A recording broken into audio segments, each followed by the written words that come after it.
D'abord, avant tout, un grand merci à Gérald Mongin, président du Cercle Napoléon, dont j'ai l'immense honneur d'être le président d'honneur.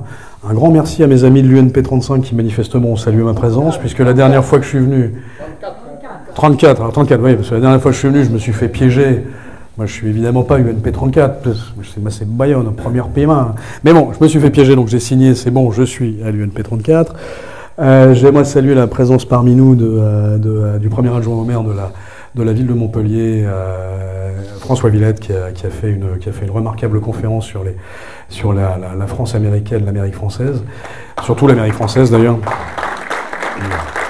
dont on attend impatiemment qu'elle soit diffusée sur nos réseaux. J'aimerais saluer d'ailleurs le maire de Montpellier, donc la possibilité de me donner, puisqu'il a permis des choses assez étonnantes, comme par exemple, largement, grâce à Eric Barth, qui est présent aussi, l'exposition Cambacérès, que vous êtes évidemment tous allés voir l'exposition Cambacérès, parce que elle était superbe, elle était dans ce musée Fabre qui est incroyable, qui est largement du niveau du Louvre, c'est délirant ce musée que vous avez à Montpellier.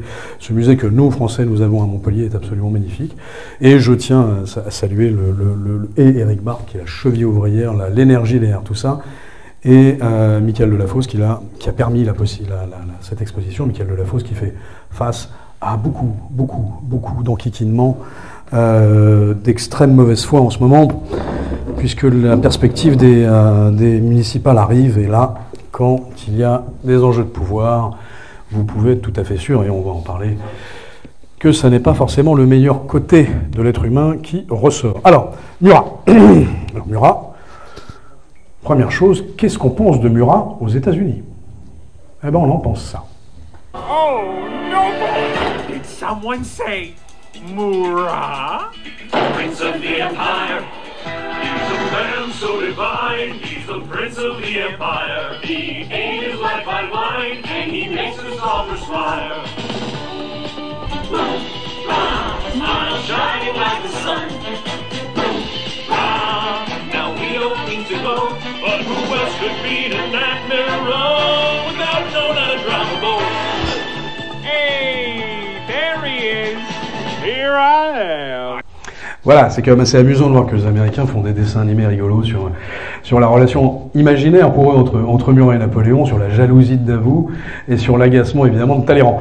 Donc le personnage de Murat laisse une empreinte assez étonnante pour ceux qui s'y intéressent, parce qu'elle est pas forcément visible de partout, mais pour ceux qui s'y intéressent, il laisse une empreinte assez étonnante. La question qui se pose évidemment, c'est pourquoi. Alors pensons par exemple à la légendaire bataille d'Eylau. Revenons de façon un petit peu plus sérieuse sur cette légendaire bataille d'Eylau. On va y revenir ensuite après, mais vous savez qu'après les foudroyantes victoires d'Austerlitz et d'Iéna, Murat et surtout Napoléon va traquer l'armée russe. Alors le choc aura lieu dans la boue de l'hiver polonais à Eylau, au nord de la Prusse orientale, le 8 février 1807. Alors sur l'aile droite, vous avez Davout et ses 20 000 hommes, donc là vous avez Murat sur le tableau, qui est toujours aussi beau. Sur l'aile droite, vous avez Davout et ses 20 000 hommes. Au centre, vous avez Murat, la cavalerie, et Soult avec 27 000 hommes, la garde 6 000 hommes, Augereau 15 000 hommes. À l'aile gauche, il y a Ney et 15 000 hommes également. Et face à eux, il y a les 80 000 Russes de Bennigsen.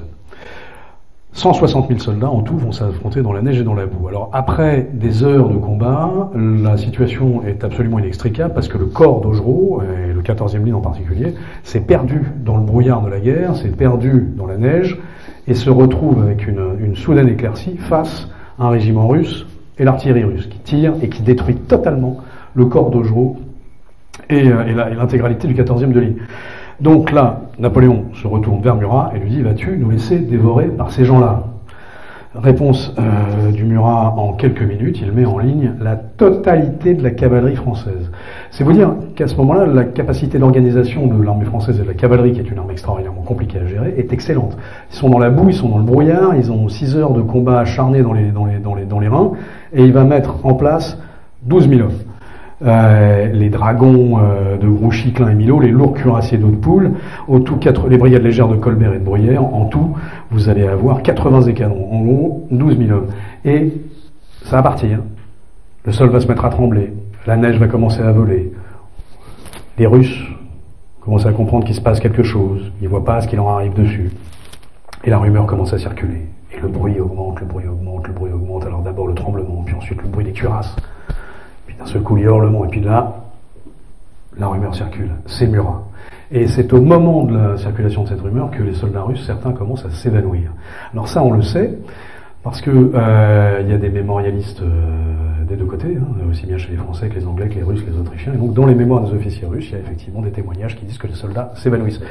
Comme vous le savez, comme nos amis ukrainiens ne le savent que trop, le soldat russe, c'est pas quelqu'un d'extraordinairement sensible. Eh ben, à l'évocation du nom de Murat, après 6 heures de guerre, de bataille, dans la tripe, dans la boue, dans le truc, il s'évanouit. Alors qui est ce Murat qui inspire les Américains et qui fait s'évanouir de peur les soldats russes en 1807. Alors bon, très rapidement, donc il est né le 25 mars 1767 dans une petite famille du Quercy. Il est le 11e enfant d'une mère qui, elle, a 46 ans quand elle lui donne naissance. Le père est maître de poste, il gère les biens communaux et les bénéfices ecclésiastiques de la région. Alors, il n'est pas aubergiste, vous le savez, la légende veut qu'il soit aubergiste. En fait, pas du tout, moi ça me dérange pas, il pourrait tout à fait être aubergiste. C'était une tentative de la Troisième République de démonter l'image de Murat et donc de Napoléon par la même chose, par la même occasion. Donc c'était un soudard élevé à coups de vin, de gros rouge dès l'âge de 5 ans. Bon, pas du tout, c'est un relais de poste que tient la mère Jeanne Loubière, et donc de temps en temps effectivement il y a table d'hôte, mais surtout il y a tout le temps des chevaux. C'est comme ça que Murat fait connaissance avec les chevaux. Sa famille est très monarchiste, elle vient tout juste de sortir de la paysannerie, ce qui permet à Murat, 11e enfant, d'aller au collège à Cahors et puis de faire son séminaire chez les lazaristes. Donc il va avoir une éducation classique très solide, il parlera latin, grec, ce qui paraît contre-intuitif par rapport à l'image de sabreur que vous donne par exemple et de dandy que donnent les Américains. Mais c'est un homme d'une grande culture classique, c'est un homme au goût artistique très sûr. On va le voir un peu plus loin. Alors le séminaire évidemment il est à Toulouse chez les lazaristes, mais ça n'est manifestement pas du tout sa vocation. Et donc il va épouser les idéaux révolutionnaires très tôt et il va intégrer le 12e chasseur. On ne sait pas pourquoi il est renvoyé, mais bon, en tous les cas, il quitte son séminaire. Il y a plusieurs légendes là-dessus. Là, il va taper le plafond de verre, puisque à l'époque, on est toujours en pleine monarchie. Donc, pour être officier, il faut être né, il faut être aristocrate. Il n'est pas aristocrate. Il est beaucoup mieux formé. Il est beaucoup plus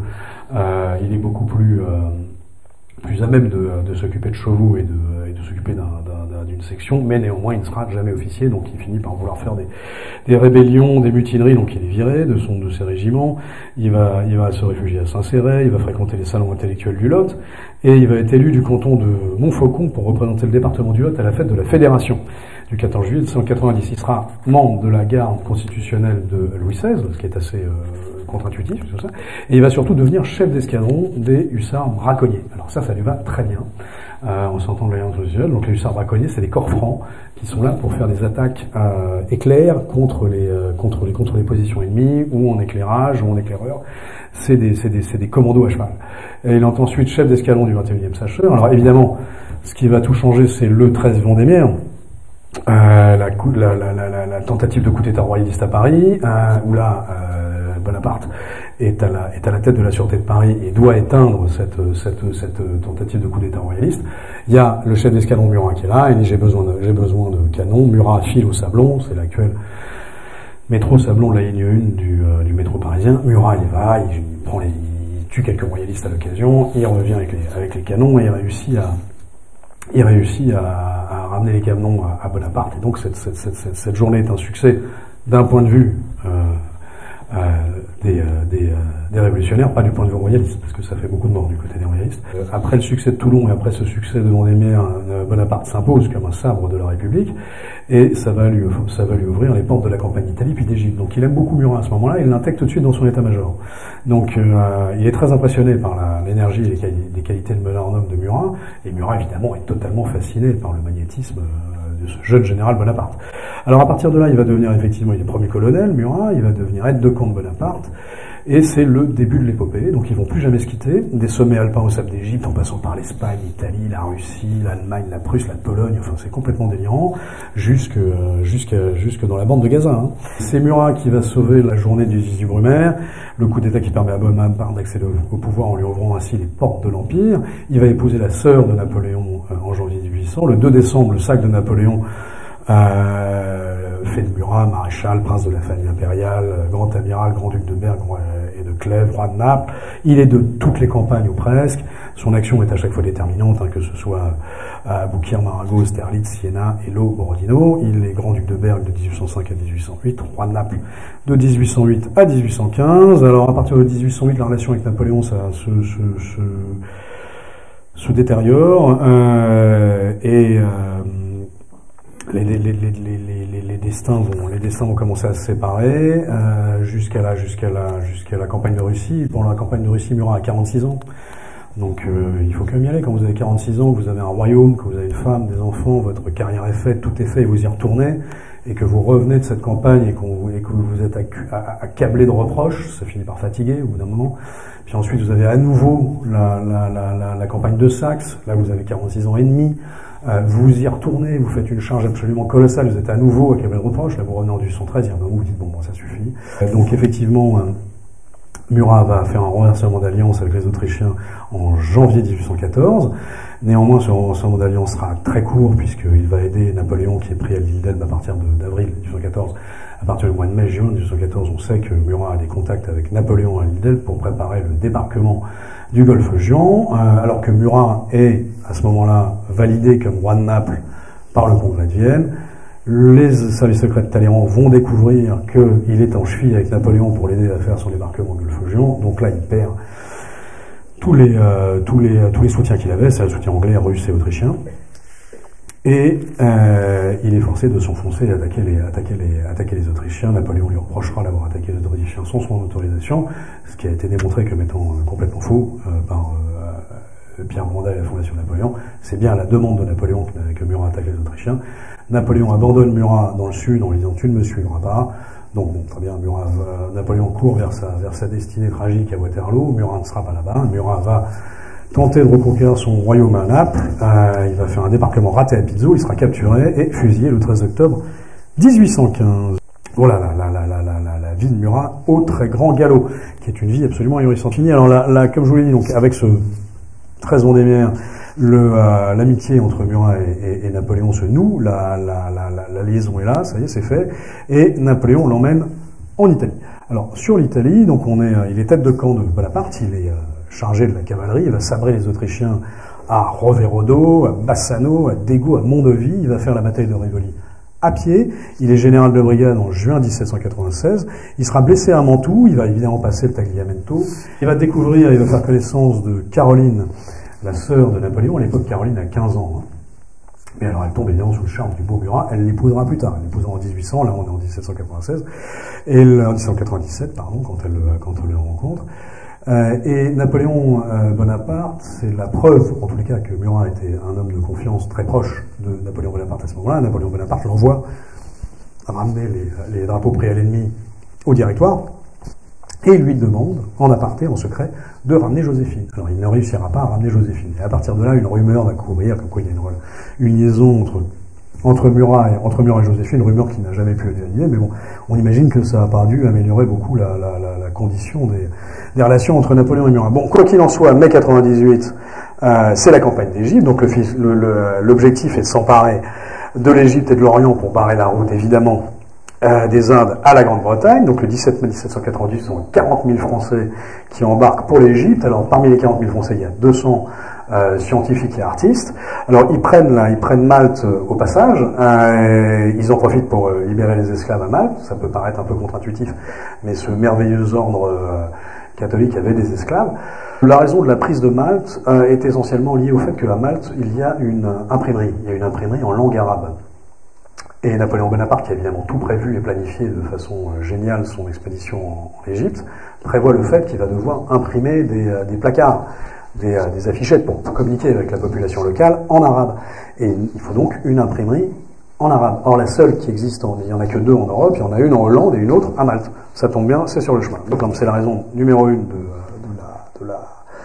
de la prise de Malte. Alors la flotte française arrive ensuite devant Alexandrie le 1er juillet 1798. Alors ils prennent Alexandrie. Murat avance à toute vitesse sous une pluie de balles dans la ville d'Alexandrie. Il veut absolument être le premier à être au centre de la ville d'Alexandrie. C'est ce qu'il va réussir à faire.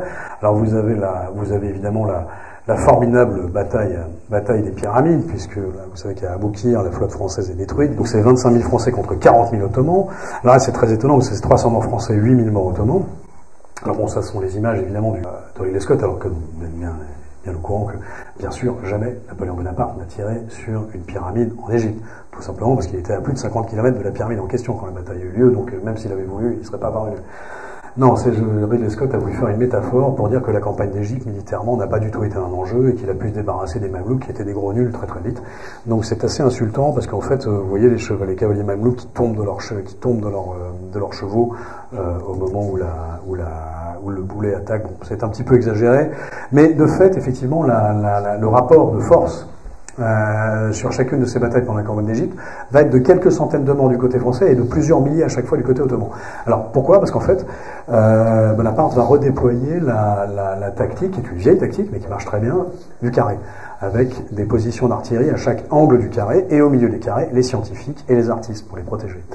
La cavalerie mamelouk va systématiquement se fracasser contre les carrés en question. Donc c'est malheureusement une grave erreur de la part des Mamelouks de penser qu'ils pourront s'en sortir en attaquant directement des carrés chargés d'artillerie. Alors, vous avez un petit épisode qui est extrêmement triste, qui est celui du général Dumas, vous savez, qui est un grand général de la Révolution, le général Dumas, qui est un grand ami de Murat. Murat est sous les ordres de Dumas Murat et Davout sont sous les ordres de Dumas en Égypte. Dumas et Murat s'entendent très bien, il y a plein de raisons à ça, sont deux grands cavaliers, sont deux personnalités physiquement très très très impressionnantes. Ils sont tous les deux nés un 25 mars. Ils sont tous les deux très révolutionnaires et Dumas va se fâcher terriblement avec Bonaparte pendant la campagne d'Égypte pour le traitement que Bonaparte fait des populations égyptiennes et de sa propre armée. Et Dumas va quitter l'Égypte et va se faire attraper par les Anglais et sera mis dans une geôle et c'est Murat qui le fera libérer bien plus tard. Il sera vraiment abandonné par Napoléon à ce moment-là et c'est donc Murat qui va s'occuper de la famille Dumas jusqu'à sa propre mort à lui en 1815. Alors Dumas meurt en 1806 parce qu'il sort des geôles complètement détruit. Il a tout le côté droit totalement annihilé, il a perdu l'usage de la jambe droite, du bras droit, de l'oreille droite, enfin tout est foutu. Parce que comme il est noir, il a été battu plâtre par les Anglais dans les geôles des Bourbons-Sicile. Et alors que c'est un colosse, c'est Teddy Riner le mec, mais ils ont quand même réussi à vraiment l'abîmer. Mais néanmoins, son fils, Alexandre Dumas, publiera de nombreux livres, notamment un livre sur la mort de Murat. Pourquoi ? Parce qu'il garde en mémoire le fait que le Murat a permis à sa mère, la mère d'Alexandre Dumas, donc la femme du général Dumas, et à son frère, l'autre, de vivre dignement grâce à une pension que Murat leur versait sur ses fonds personnels. C'est un épisode un peu triste, mais bon résultat, on sait maintenant que Edmond Dantès est arrêté et envoyé au château d'If parce qu'il amène une lettre de Murat à Napoléon et non pas du général Bertrand. On a cru pendant longtemps que le grand maréchal c'est le général Bertrand. Pas du tout, c'est le maréchal Murat. Donc la flotte française, arrive à Aboukir, à Alexandrie, près d'Alexandrie, la bataille des pyramides, qui est absolument formidable. Il y a cette défaite navale d'Aboukir qui force à progresser jusqu'en Syrie pour contrer une offensive turque ottomane. Alors il va y avoir le siège de Saint-Jean d'Acre, qui va être extraordinairement dur. La Murat va tenter de prendre Saint-Jean d'Acre à pied avec la plupart de ses camarades officiers. Ils vont finir par devoir abandonner.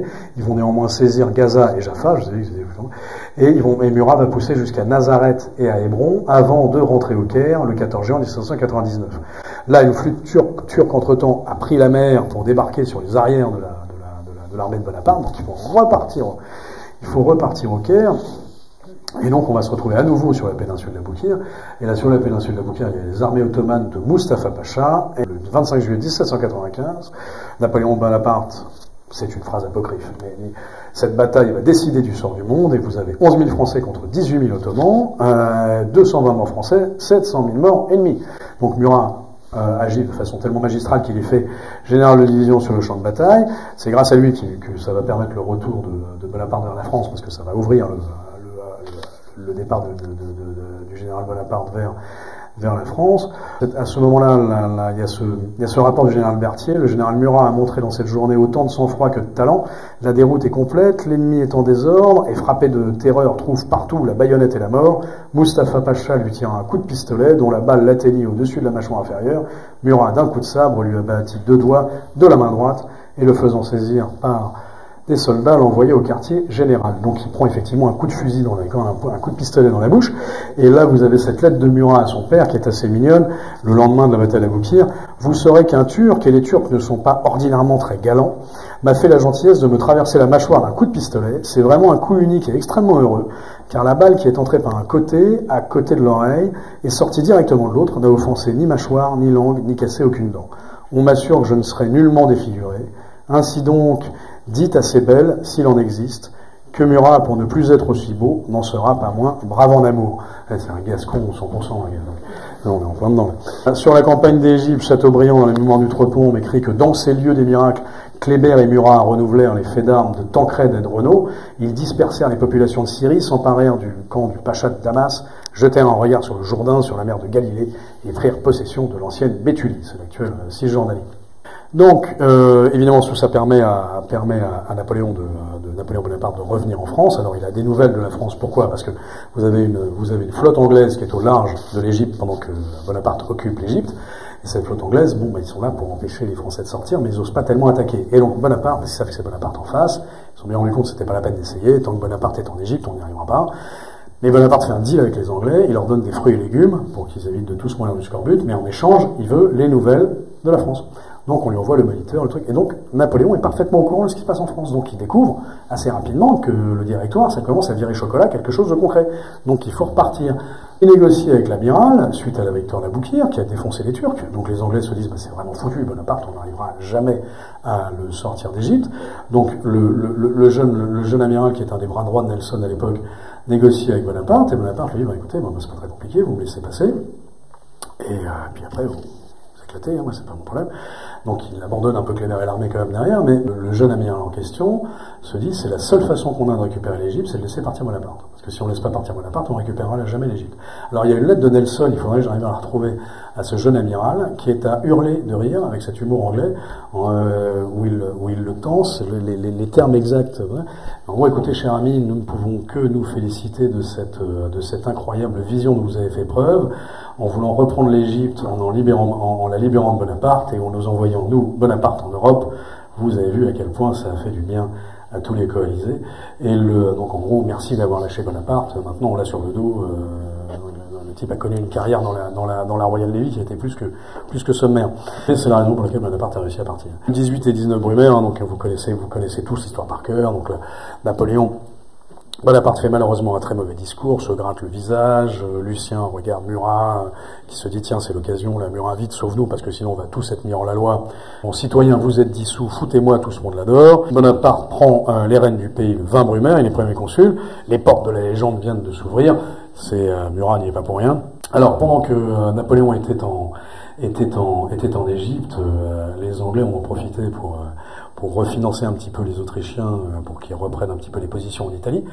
Et donc il va falloir retourner en Italie. Bonaparte envoie Masséna, qui va être bloqué à Gênes, et donc ensuite il va envoyer Murat, parce que Masséna est bloqué à Gênes, et donc il va envoyer Murat. Murat est responsable de toute la cavalerie, il est lieutenant général de l'armée à la tête des 6 divisions en Italie, et le 14 juin 1800, il y a Marengo. 24 000 Français contre 18 000 représentants du Saint-Empire romain germanique, c'est 4 700 morts et blessés français, dont malheureusement le général Dezay, 9 400 morts autrichiens, et Murat rentre l'habit criblé de balles, il reçoit un sabre d'honneur. Cette victoire qu'on doit largement à Dezay permet de signer le traité de Lunéville. Murat va rester à combattre jusqu'en 1801. Il va signer l'armistice avec le royaume de Naples, c'est piquant quand on sait que... Et c'est au moment où il signe cet armistice avec le royaume de Naples qu'il exige la libération du général Dumas. C'est assez piquant puisqu'on sait qu'après, ensuite, il prendra le royaume de Naples. Il va prendre le commandement des troupes et de la République cisalpine jusqu'en 1803. Arrive le moment magique où Murat, qui est absolument au centre, juste en dessous de Laetitia, sur le tableau du Sacre. Ça a toujours été ce serait intéressant que des historiens de l'art s'interrogent pourquoi c'est pas un frère de Napoléon, pourquoi c'est Murat. Les honneurs pleuvent sur Murat, il va devenir évidemment grand amiral, patron de corps de la Légion d'honneur, maréchal bien sûr, à terme, grand-duc de Berg et de Clèves, et puis ensuite roi de Naples. Le bonheur du 2 décembre 1804 n'est que passager, puisque Napoléon décide d'envahir l'Angleterre en réunissant toute une escadre à Boulogne. Malheureusement, la troisième coalition se forme à l'arrière, et la Murat va à la demande de l'empereur, faire un travail d'espionnage absolument remarquable, sous le faux nom de colonel Beaumont. Et donc il va faire ça avec le général Bertrand. Donc il faut savoir que du 25 août au 10 septembre, Murat et Bertrand vont faire un boulot derrière les lignes ennemies, un peu ce que fait le 13e RDP aujourd'hui, camarade parachutiste, et ils vont le faire avec beaucoup de talent. Donc Murat écrit un très long rapport qui commence ainsi. « Sire, j'ai parcouru les différents points que votre majesté m'avait ordonné de visiter, j'ai tâché d'en saisir l'ensemble, et quoique courant la poste, je crois avoir réussi à reconnaître les différents rapports qui les lient les unes aux autres. Enfin, j'espère fournir des divers renseignements qui vous seraient dans le cas de me demander, tant sur les distances, les localités, les positions, la nature et l'état des routes, les ressources, que sur les communications qui existent entre les points principaux. J'ai aussi des notes sur les rivières principales, ainsi que pour les débouchés de la Bohême et du Tyrol. Derrière, il y a toute une suite de chiffres sur les principales garnisons autrichiennes, sur les mouvements de troupes, sur les rumeurs de guerre et sur l'état général de la population et de l'approvisionnement. Alors, c'est très bien fait. Bertrand et Murat font un très bon rapport et les investigations sont extrêmement précises, extrêmement précieuses, et elles vont servir à Napoléon pour manœuvrer sans difficulté le moment venu sur un terrain reconnu heureusement à l'avance par Murat et Bertrand. C'était deux.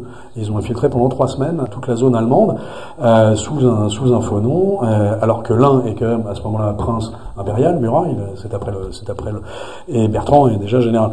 Donc c'est tout de même une autre nature d'homme. Vous voyez, je pense que l'aspect statutaire et protocolaire les engage peu à abandonner des missions de terrain. En son absence, Napoléon est à Boulogne. Il va décider Napoléon est à Boulogne, donc il va confier le commandement des troupes cantonnées à Strasbourg sur la ligne du Rhin à Murat, et petit à petit ces lignes vont être renforcées par la grande armée qui arrive au fur et à mesure. Il est nommé lieutenant de l'empereur, commandant en son absence, c'est le terme exact. Napoléon va passer les troupes rassemblées à Strasbourg en revue le 26 septembre. Murat va quitter Strasbourg, il va passer le Rhin avec la cavalerie, 22 000 hommes, le 29. Alors les combats commencent pour Murat les 7 et 8 octobre 1805 à Wertingen, où il remporte une victoire éclatante et il fait 2000 prisonniers. Le 10 octobre, l'empereur lui confie le commandement de toute l'aile droite de la Grande Armée, au mécontentement de Lannes et Ney, qui sont pas du tout contents que ce soit Murat. Alors, il y a de grosses tensions entre Murat et Ney, mais ça n'empêchera pas la victoire d'Elkingen, puis la capitulation du général Mack, coincé dans Ulm. Murat se lance à la poursuite de l'archiduc Ferdinand. Il a une obsession, c'est attraper Ferdinand. Il prend Nerstetten et Erbrechtingen en raflant 3000 prisonniers. Il obtient la capitulation du général Werneck, mais celui qu'il veut, c'est Ferdinand. Et Ferdinand continue à s'échapper. Alors, il a détruit complètement l'armée de Ferdinand, donc il n'y a plus de raison de le poursuivre. En 5 jours, Murat, sa cavalerie et son infanterie avec Ney et Lannes ont parcouru 160 km en 5 jours, donc 95 km les 2 derniers jours. Le 10e bulletin de la Grande Armée est à ce point de vue tout à fait éloquent. On est rempli d'étonnement lorsqu'on considère la marche du prince Murat depuis Albeck jusqu'à Nuremberg. Quoique se battant toujours, il est parvenu à gagner de vitesse l'ennemi qui avait 2 marches sur lui. Le résultat de cette prodigieuse activité a été la prise de 16 000 hommes, 50 canons, 18 généraux ont déposé les armes. Pas mal.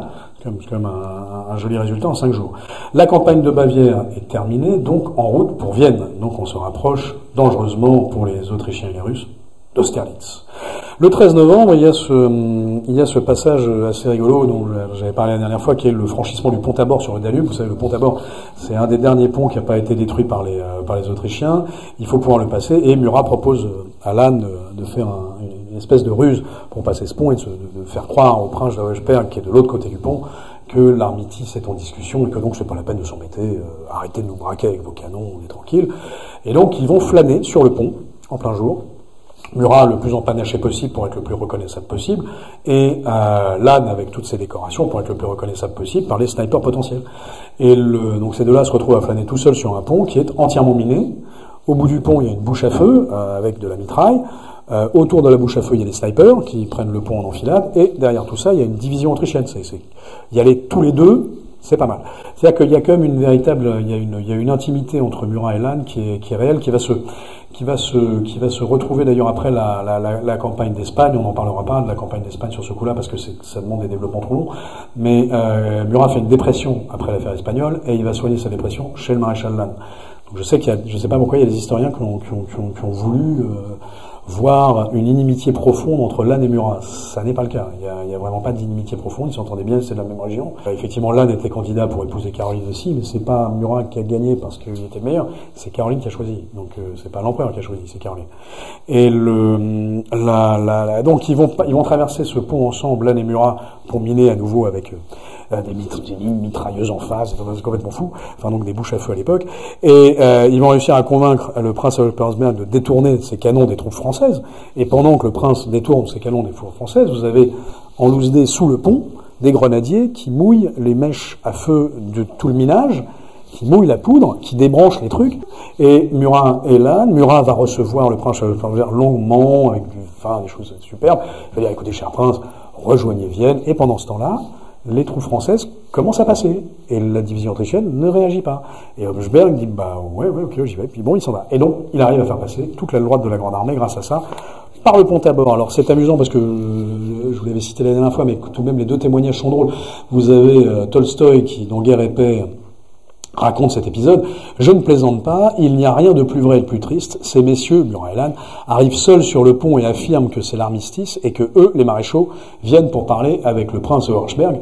L'officier de service les laisse passer en tête du pont, il lui raconte des milliers de gasconnades, ils disent que la guerre est terminée, que l'empereur Franz a donné en entrevue à Bonaparte, qu'il désire voir le prince Auersberg, etc., etc. Donc, coup génial. Ça a très très bien marché, on en parle même dans Guerre et Paix de Tolstoï. Est-ce que c'est un marqueur de la mentalité de l'époque, ou est-ce que c'est un marqueur de la jalousie de Marbeau par rapport à Murat et sans doute par rapport à Lannes? Quoi qu'il en soit, dans ses mémoires, le général baron de Marbeau est absolument odieux sur le sujet, puisqu'il dit le stratagème dont donc Murat et Lannes, s'était servi était-il admissible? Je ne le pense pas. Je sais que dans les guerres d'État à État, on élargit sa conscience, sous prétexte que tout ce qui assure la victoire peut être employé afin de diminuer la perte des hommes, tout en donnant de grands avantages à son pays. Cependant, malgré ces graves considérations, je ne pense pas que l'on doive approuver le moyen employé pour s'emparer du pont de Spitz. Quant à moi, je ne voudrais pas le faire en pareille circonstance. Alors, à mon humble avis, c'est Marbeau qui écrit ses mémoires et qui est tellement jaloux de Murat qu'il ne veut surtout pas dire que ouais, c'était un très beau coup. Parce que, même avec 200 ans de recul, c'est complètement idiot d'aller charger un pont pour la gloire, pour la France et pour l'honneur, qui est miné. C'est stupide, personne ne l'aurait fait. Donc voilà, donc Marbeau fait preuve d'une mauvaise foi absolue là-dedans, mais bon, ça c'est le problème des mémorialistes. Hein. Ne vous fiez jamais aux mémorialistes. Alors, arrive enfin la bataille d'Austerlitz. Alors là, je sais, c'est la plus belle reproduction de la bataille d'Austerlitz. Elle est fiable, elle est solide, avec les Scots. Donc tout est faux dans cette reproduction. Mais c'est beau, les images sont jolies. Mais Scott a vraiment complètement gâché le truc. Alors, c'est 65 000 Français contre 90 000 Russes et Autrichiens. Ça va être 16 000 morts et blessés du côté autrichien, 11 000 prisonniers du côté autrichien et russe, et du côté français, c'est 1500 morts. La bataille d'Austerlitz, c'est une grosse matinée de marche forcée pour l'armée française. C'est vraiment pas grand-chose. Donc, en termes de pertes, c'est extraordinaire. C'est tellement génialement pensé par Napoléon Bonaparte que le résultat, c'est que c'est très très peu de pertes françaises. Et un maximum de pertes du côté des deux autres empereurs. Alors Murat commande évidemment la réserve de cavalerie, et là c'est plus l'aile droite, il commande toute l'aile gauche, avec Lannes. Il est infatigable dans ses charges et dans son soutien à ses hommes. Il a un rôle de coincer, de clouter l'ennemi à un endroit qui est assez déterminant, mais il n'aura pas le rôle qu'a eu Davout, par exemple. Davout a eu un rôle absolument majeur à la bataille de Austerlitz, mais Murat on lui avait pas confié ce rôle-là, Davout un autre. Alors il détruit néanmoins complètement la cavalerie des princes de Liechtenstein, c'est amusant, la totalité de la cavalerie. Je dois dire qu'ils en sont encore aujourd'hui un peu vexés. Alors tout ça va amener l'après de Presbourg avec les Autrichiens le 26 décembre 1805, la dissolution du Saint-Empire romain germanique et la création de la Confédération du Rhin. Cette création de la Confédération du Rhin va beaucoup énerver les Prussiens, notamment la femme de l'empereur de Prusse, et le fait d'avoir à leur côté des Français qui s'installent au Württemberg, qui s'installent à Berg et Clèves, qui s'installent en Westphalie, ça agace beaucoup les Prussiens. Donc il y a une quatrième coalition, Prusse et Russie incitée par la Grande-Bretagne, bien sûr. Il va y avoir l'incroyable, la bataille d'Iéna, où il y a 40 000 Français contre 45 000 Prussiens, du 14 octobre 1806. Du côté français, c'est 2500 morts. Du côté prussien, c'est 15 000 morts. Les charges de Murat n'étant absolument pas étrangères au massacre de Prussiens à ce moment-là. Murat va faire des charges absolument héroïques à Iéna, mais surtout, il va enchaîner par la fameuse poursuite d'Iéna.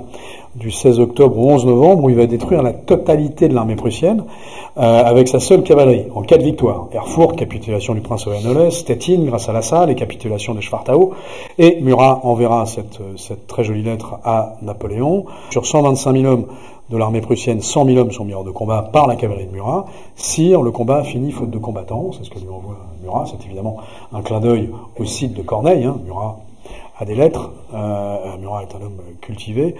Ce à quoi lui répond Napoléon: mon frère, si votre cavalerie légère prend ainsi des places fortes, il faudra que je licencie le génie et fasse fondre mes pièces. Le sabreur s'était fait commandant en chef avec un succès étonnant, comme le dira le merveilleux Jacques Jourquin. Alors, heureusement, la suite de tout ça, ça va être la bataille d'Eylau, les 7 et 8 février 1807. Hein.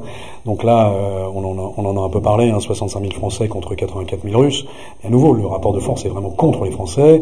Les Russes s'évanouissent au fond des arrêts cardiaques. C'est l'argument, bien sûr, du roman d'Honoré de Balzac, Le Canal Chabert.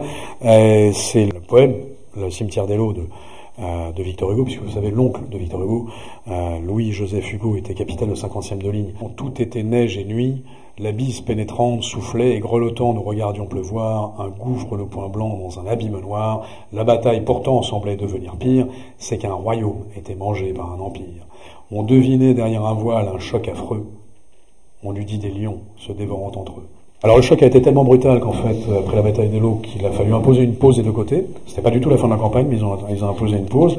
Les combats ont repris ensuite le 10 juin à Heilsberg, où s'était retranchée l'armée russe. Alors Murat va charger comme un dingue à Heilsberg à nouveau des dizaines de fois, de façon peut-être un peu précipitée au goût de l'empereur. Toujours est-il qu'il va se retrouver dans une situation très compliquée, puisqu'il va se retrouver entouré de Russes, complètement cerné de Russes. C'est Lasalle qui va venir le sortir de cette situation très désagréable, et une heure après, c'est Lasalle qui va se retrouver entouré de Russes, et c'est Murat qui va le sortir de cette situation extrêmement désagréable. Donc c'est amusant, il y a cette espèce de réciprocité entre Lasalle et Murat. Après la bataille d'Heilsberg, Murat est trop éloigné du reste des troupes et ne participera pas à temps à la victoire décisive de Friedland le 14 juin. Néanmoins, tout ça a permis la paix de Tilsit de 1807. On espère enfin un peu de tranquillité. Ça va pas être le cas, puisque alors que l'Empire est à son apogée, en 1812, on est la France des 130 départements, qui étend sa domination sur 112 millions des 167 millions que peuple le continent européen. C'est une chose à comprendre, c'est que en y incluant la Russie, c'est-à-dire que vous incluez la Russie, l'Europe plus la Russie, il y a 167 millions d'habitants. La domination française s'impose sur 112 millions parmi ces 167 millions. C'est colossal. C'est totalement délirant. Mais Napoléon va décider qu'il faut qu'il mette au pas son ami Alexandre. Alors ça, c'est les charges de Murat à Heilsberg. Ça, c'est Murat et Lasalle en train de se remercier l'un l'autre pour s'être sauvé la vie réciproquement. Malheureusement, Napoléon décide de mettre son ami Alexandre au pas, puisque le tsar continue à commercer avec la Russie et semblait convoiter le duché de Varsovie.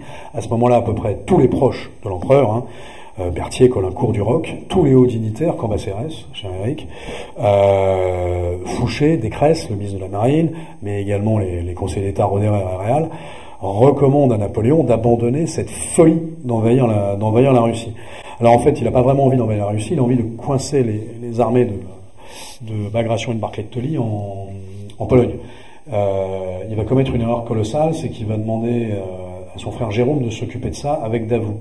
Davout le fait de façon magistrale, mais Jérôme est absolument incapable de le faire. C'est une grave erreur, et donc les armées russes vont s'enfoncer dans les territoires de l'Est, et Napoléon va devoir réunir la plus grande de toutes ses armées, et malheureusement l'emmener à sa destruction définitive en Russie.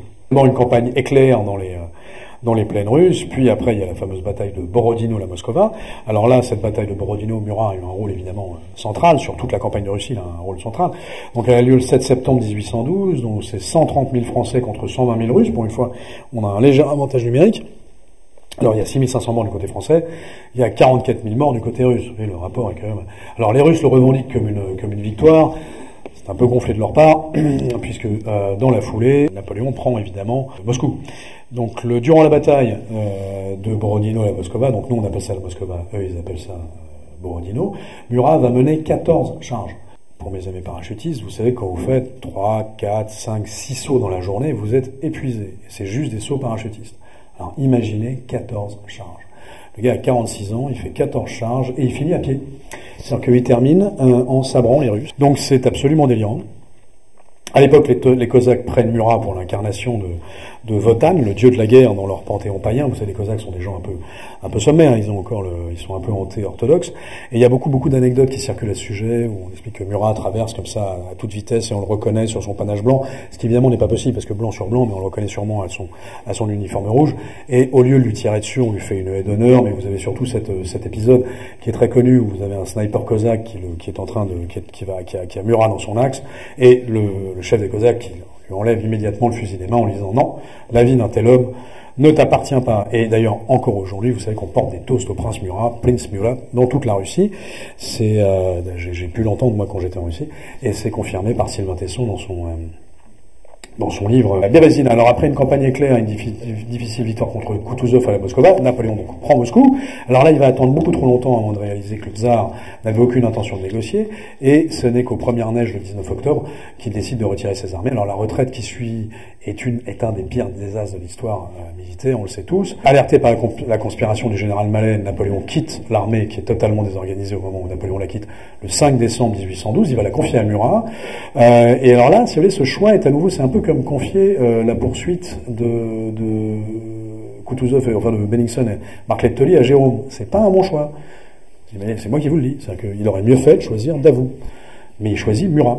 Alors pourquoi il choisit Murat? Parce que dans l'ordre protocolaire, Murat est le deuxième. Le second d'ailleurs, parce qu'il n'y en a pas de troisième dans l'ordre protocolaire, parce que Jérôme n'a jamais voulu participer à la campagne de Russie. Il va le confier à Murat. Alors Murat va faire ce qu'il peut, il le fera assez bien. Davout l'aurait sans doute fait beaucoup mieux. Mais on va beaucoup reprocher dans le mémorial de Sainte-Hélène d'ailleurs à Murat les échecs de la retraite. C'est évidemment complètement faux. Tout ça a été largement démonté par les historiens. Mais bon, ça a été une boucherie cette retraite. Le chef d'escadron Eugène de la Baume décrit ses compagnons d'armes de la façon suivante: réduit à un état de stupidité féroce qui leur faisait rôtir des cadavres pour les dévorer, ou qui les poussait à se ronger les mains et les bras. C'est quand même pas génial. Le désastre est consommé évidemment au franchissement de la Bérésina, et finalement c'est uniquement 30 000 hommes qui traversent la rivière, grâce à Ney et Victor qui continuent à maintenir les Russes à distance. Et à la fin de l'année 1812, l'armée française est réduite absolument à néant. La campagne a fait à peu près 200 000 morts parmi les Français, enfin parmi la Grande Armée, la moitié évidemment ayant succombé de froid, de maladie et de faim. 190 000 autres sont prisonniers, donc on est déjà à presque 400 000. Il y en a 130 000 qui désertent. Désastre absolu. Napoléon refuse de négocier une paix honorable, et on enchaîne sur une sixième coalition avec la bataille des nations, qui a lieu du 16 au 19 octobre 1813 avec la bataille de Dresde puis de Leipzig. Là, c'est 195 000 Français contre 330 000 Russes, Autrichiens. Enfin, c'est gigantesque, c'est colossal cette bataille des nations. Formidable charge de Murat, à nouveau. Il va encore charger avec 10 000 cavaliers, comme à Eylau. Mais ça va être une défaite. 38 000 morts français à Leipzig. Mais la campagne de Saxe va quand même faire 400 000 morts dans les deux camps. Et c'est la fin du Grand Empire. À partir du moment où la campagne de Saxe s'arrête, alors là, tous les alliés s'en vont, toutes les principautés allemandes fuient, les Scandinaves, la Hollande, l'Italie commencent à s'effriter, enfin c'est fini. Et Napoléon va rester sourd aux cris de son entourage qui le supplie de négocier une paix raisonnable. Donc vous connaissez la suite, Murat, lui, va vouloir récupérer son royaume à Naples et finalement finira fusillé après un dernier moment de fidélité à l'empereur. Chose intéressante sur Murat, qui va se prendre à peu près toutes ses campagnes de plein fouet, c'est qu'il y a un phénomène qui est rigolo, dont on parle souvent, c'est les costumes.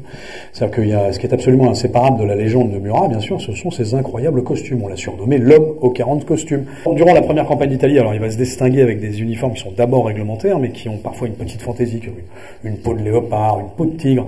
Mais c'est surtout en Égypte qu'il va trouver son inspiration principale pour ses costumes, puisqu'il va beaucoup aimer les soies égyptiennes, les peaux de fauve, et puis surtout le cimeterre courbe égyptien. Et c'est à partir de 1804-1805 que va se déployer vraiment toute sa créativité en matière d'uniformes. Les uniformes de légende ont été prétexte à la moquerie par les mémorialistes, bien sûr, mais jamais en face, vous imaginez bien.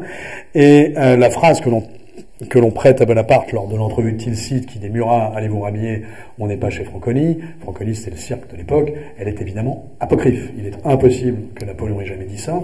D'abord parce que sinon, je pense que Murat lui collait une droite. Il faut comprendre que la relation entre Murat et Napoléon était très respectueuse de la part de Murat, mais Murat n'a jamais hésité non plus à renvoyer un peu Napoléon dans ses 22. Donc si Napoléon l'avait traité de clown en public, ça serait vraiment pas passé. Et de toutes les façons, Napoléon ne se serait jamais moqué du cirque. Alors moi, j'ai eu la chance de faire du cirque quand j'étais plus jeune, avec les Bouglione. Et alors le cirque, il faut savoir que le cirque a été créé par les officiers de cavalerie. C'est Ashley, qui est un officier de cavalerie anglais, qui crée le cirque. C'est pour ça que les cirques sont des cirques. Ce sont tout simplement des cirques pour les chevaux.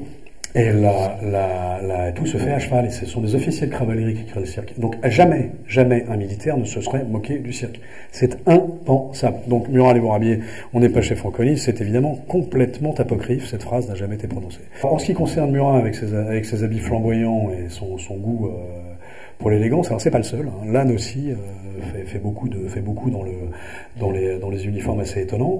Et la raison en est que sur les champs de bataille, ces uniformes vont devenir des fanions au cœur de la mêlée qui permettent à leurs hommes de les repérer. Puisqu'à l'époque, on a le brouillard de la guerre qui est gigantesque. Donc on voit pas forcément très bien tout le monde. Donc il faut avoir des uniformes très colorés. Aujourd'hui, on a l'habitude de choses camouflées parce qu'il n'y a plus de la fumée partout. Mais à l'époque, il y a des canons, il y a des fusils, il y a des trucs, donc il s'agit surtout pas de se camoufler. Et vous avez énormément d'anecdotes qui sont vraiment pas drôles pour le coup, mais de régiments anglais qui tirent sur des régiments anglais, parce qu'un régiment anglais de cavalerie a trouvé que l'uniforme de cavalerie française était vachement plus joli que le leur, a voulu le copier et se fait tuer par un autre régiment anglais, qui le prenne pour les Français. Il faut vraiment se démarquer, c'est très très important. Et Murat d'ailleurs, comme roi de Naples, va démarquer complètement ses propres soldats napolitains, il a quand même une armée de 80 000 hommes, Murat, c'est non nul, et il va leur mettre des couleurs extrêmement flash, c'est presque du fluorescent. Pour qu'on soit bien, c'est bien clair, c'est les régiments napolitains.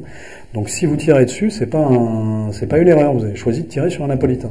Donc le coup de feu ennemi, le dégât collatéral est inacceptable.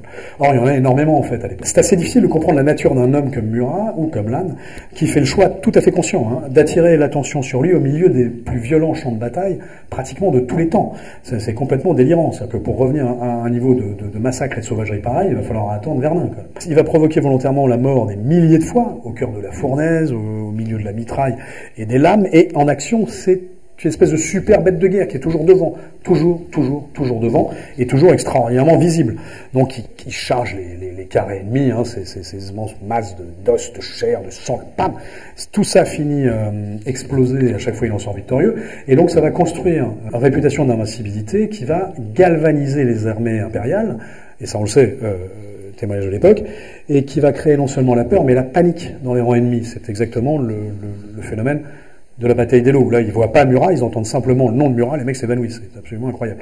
Alors Murat ramène ses habits systématiquement percés de balles, aspergés de sang, et c'est un effet psychologique qui est orchestré par lui. Mais en fait, il est tout de même un peu dingo. N'importe quel sniper aurait pu l'avoir. Il a une chance tellement insolente que ce qui devient une véritable arme psychologique, il n'est blessé que 2 fois en plus de 20 ans, ça finit par, en 20 ans de guerre incessante, il n'est blessé que 2 fois, ça finit par laisser planer le doute d'une protection divine quand même. Et ça a un impact réel sur les armées ennemies et ça a un impact réel sur les armées françaises. Et donc il y a quelques témoignages qui sont difficilement corroborables parce que c'est que d'un côté, pas de l'autre, à chaque fois sur les différentes batailles, mais à chaque fois il y a quelques témoignages qui disent clairement que quand l'uniforme de Murat apparaît sur le champ de bataille, la canonnade s'arrête des deux côtés, en disant merde, c'est Murat. Donc il y a d'un côté, ils disent c'est Murat, on va se faire tuer, de l'autre côté c'est Murat, ça y est, on l'emporte. Donc il y a quelques témoignages dans ce sens-là. Donc de toute façon, quoi qu'il en soit, on sait que ce jeu des costumes marche extrêmement bien. Et il fallait quand même un courage immense. Donc croyez-moi, ceux qui ont moqué Murat sur ses costumes l'ont fait dans son dos, et certainement pas de face, et ont patiemment attendu qu'il soit mort pour le faire. Ces hommes, eux, ne sont jamais moqués parce que c'est grâce à ces costumes qu'ils arrivent à le retrouver dans les mouvements de cavalerie qui vont très vite et qui sont extrêmement compliqués. Donc ces hommes, au contraire, lui en sont extrêmement reconnaissants. Non, celui qui a eu des costumes très très étonnants, c'est plutôt le roi Jérôme qui lui a des costumes très étonnants, au point que ces sujets l'appelaient le roi joyeux, Das Königs lustig, ce qui a fait l'entrée dans la langue française, vous savez, du mot quel sacré loustic, parce que c'est passé par l'Alsace, donc de loustic, c'est passé à la loustic. Bon, alors quoi qu'il en soit, le courage, ça suffit pas à faire un chef de guerre, il y a des maréchaux, des généraux, des officiers, des sous-officiers, l'immense majorité des soldats de l'Empire, des alliés ont fait preuve d'un courage absolument extraordinaire pendant les guerres de la Révolution et de l'Empire. À son extraordinaire bravoure, Murat associe des dons d'organisateurs et d'administrateurs exceptionnels. Il est le principal réorganisateur d'une cavalerie en déréliction au lendemain de la Révolution. Il a un grand pouvoir de rassemblement de ses hommes. Il arrive à vraiment être aimé. Sa proximité, il est très proche de ses hommes.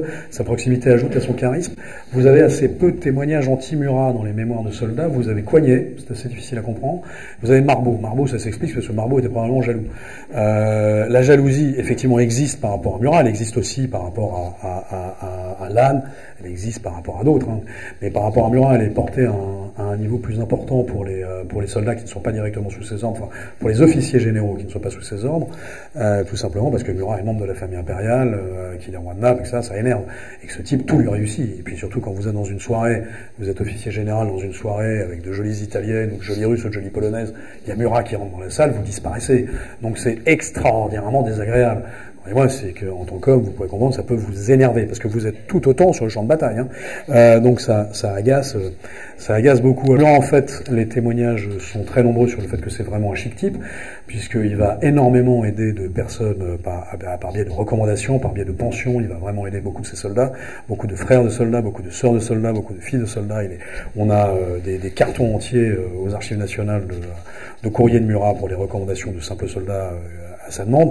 Donc en fait, c'est un impitoyable chef de guerre, mais c'est un vrai chic type. Alors en plus, il reste un vrai soldat de l'an 2, ce qui est vraiment important pour les soldats de l'époque.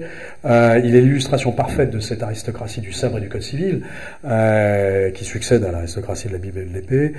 Et il accumule les exploits guerriers, mais il est également un souverain opérationnel. C'est le seul maréchal à avoir cette double position. Bon, il y a Bernadotte, mais Bernadotte n'est plus maréchal de l'empereur puisqu'il a trahi largement, puis depuis longtemps. Donc c'est le seul comme chef de guerre de l'Empire à être à la fois sur toutes les campagnes, et en plus à gouverner Clèves, et puis à gouverner Naples, et puis à gouverner des provinces en Égypte, et puis à gouverner des provinces en Italie. Enfin, il est quand même sursollicité, hein. Alors ça a été un roi de Naples exceptionnel, hein. Il fait entrer complètement Naples dans la modernité, hein. Il est à l'origine de la vision de l'unité italienne, puisque c'est lui qui va lancer cette proclamation de Rimini. Donc il est appris dans toutes les écoles italiennes comme étant à l'origine de l'Union italienne. Il a cette espèce de vision comme ça, que cette très belle proclamation: Italiens, l'heure est venue de vous engager dans votre plus haute destinée. La Providence vous appelle enfin à une nation indépendante. Des Alpes au détroit de Sicile, un seul cri s'élève: l'indépendance de l'Italie. Alors c'est aussi un roi mécène, hein. C'est lui qui va découvrir Rossini. C'est assez contre-intuitif, mais il adore l'opéra. C'est un fan d'art lyrique. Il va interdire les castrats quand il va arriver comme roi de Naples, parce que les Bourbons Sicile aimaient bien les castrats. Et lui, il va se dire, c'est un petit peu sauvage comme méthode, les castrats. Donc on va arrêter. En fait, on va arrêter de couper les testicules de petit garçon pour avoir une jolie voix pendant le dîner. Ça me paraît pas adapté. Et donc, à partir de là, comme c'est San Carlo et que ça règne sur tout le monde lyrique, le théâtre de San Carlo à cette époque-là, ça c'est pas du fait de Murat, c'est du fait des Bourbons Sicile, mais qui veut pratiquer le castrat à haute dose. Donc lui, il va arrêter complètement l'usage des castrats. Donc tous les livrets d'opéra à partir de ce moment-là dans toute l'Europe ne seront plus écrits pour les castrats, mais pour les ténors et les barytons. C'est un vrai moment pour les amateurs d'art lyrique. C'est un vrai, ça paraît étonnant, parce que comme ça, alors c'est évidemment un roi dandy, hein, qui a fait de l'élégance une vertu. C'est un roi lettré, hein. Les correspondances de Murat ont été étudiées par Lamartine, au point que Lamartine a considéré que Murat était une plume perdue de la littérature française. C'est un roi gastronome, hein, puisque le chef Laguipierre, qui était le chef de Murat, le chef cuisinier de Murat que Murat a emmené avec lui jusqu'en Russie, à Naples évidemment, mais jusqu'en Russie, le pauvre Laguipierre. Et le Antonin Carême, qui est plus connu, qui est le chef cuisinier de Talleyrand, a été formé par Laguipierre. C'est assez étonnant, c'est un mélange très, très complet. Donc on voit que aujourd'hui l'image qu'on en a est un peu le gros sabreur, la brute, etc. Pas du tout à l'époque. Joseph de Maistre, hein, qui est un penseur royaliste, qui vit à cette époque-là, hein, qui est témoin de cette époque-là, qui est un penseur royaliste, qui ne peut pas saquer Napoléon Bonaparte, qui déteste la Révolution et sans culotte, dans sa correspondance, à plusieurs reprises, considère Murat comme le plus grand seigneur d'Europe. Ça va pas du tout être la même analyse dans le mémorial de Sainte-Hélène et dans l'historiographie de la Troisième République, mais écoutez, c'est comme ça. Murat a parcouru à bride abattue les routes de la postérité et de la gloire, hein, comme toutes les grandes figures historiques. Son souvenir a été déformé par le miel de la légende dorée et le venin de la légende noire, bien sûr. Murat, dont Napoléon Napoléon qui pourtant, à travers Lascaz, donc qu'est-ce qui est vrai dans les dires de Napoléon, on ne sait pas, l'accable dans le mémorial, dira tout de même de Murat de nombreuses choses très positives, notamment ce n'est pas un homme, c'est un torrent, rien ne peut l'arrêter. André Malraux a écrit de Murat qu'il était de ses fondateurs d'épopées qui firent la France.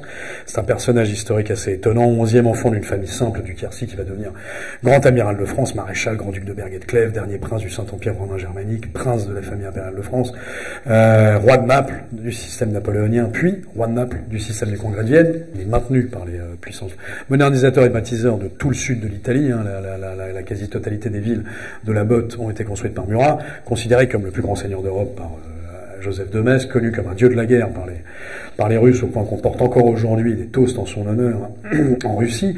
Hugo, Dumas, Tolstoï, Chateaubriand, Balzac, Flaubert, Musset, Vigny, Stendhal, Lamartine et de nombreux autres auteurs font de la figure romanesque et romantique de Murat l'inspiration ou l'un des personnages de leurs œuvres. Les Américains en font des dessins animés, les Japonais en font des mangas. Il est respecté comme l'initiateur de l'unité italienne et toute la mouvance des monarchies libérales du XIXe siècle, dont les actes d'ailleurs sont appris dans les écoles en Italie. Il est célébré comme une plume perdue de la littérature française par Alphonse de Lamartine. Il est à l'origine d'un jour férié en Espagne. Alors ça, c'est moins sympa. C'est parce que c'est le Dos de Mayo. Et les socialistes espagnols arrivant au pouvoir à Madrid en 1983, se disent qu'est-ce qu'on peut faire pour faire plaisir aux fonctionnaires et aux électeurs socialistes. On va mettre le 1er mai, qui est la fête du travail, comme jour férié. Déjà, ça, c'est bien socialiste. On fait ça. Et on va leur mettre 2 jours, c'est mieux. Réfléchissez, il n'y a pas un autre jour. Et là, il y a un petit malin qui te vacille. Le 1er mai et ensuite le 2 mai. Donc le Dos des Maillots, le 2 mai, absolument. Donc c'est pas de chance pour Murat. Le 2 mai, le lendemain du 1er mai, la fête du travail, Murat n'y est absolument pour rien. L'élection du Parti Socialiste en 1983 à la Commune de Madrid, Murat n'y est pour rien non plus. Mais grâce à ça, il a un jour férié qui rappelle qu'il est le boucher de Madrid.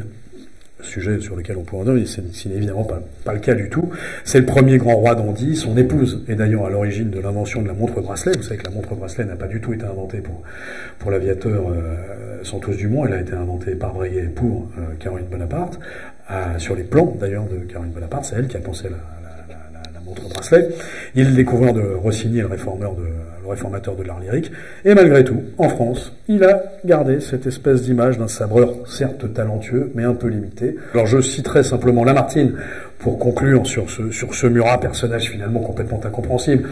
Ce petit garçon du Lot jusqu'à son exécution au Pizzo, c'est tellement incroyable que c'est impossible d'embrasser un personnage comme Murat.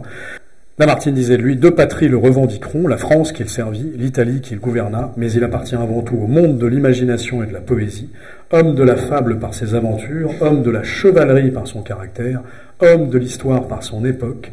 Il mérita plus que tout autre des hommes de guerre et des hommes politiques de sa période, l'épitaphe rarement méritée par ceux qui servent et qui gouvernent les cours, homme de cœur dans toute la grandeur et dans toute la sensibilité du mot. Voilà, c'était Murat.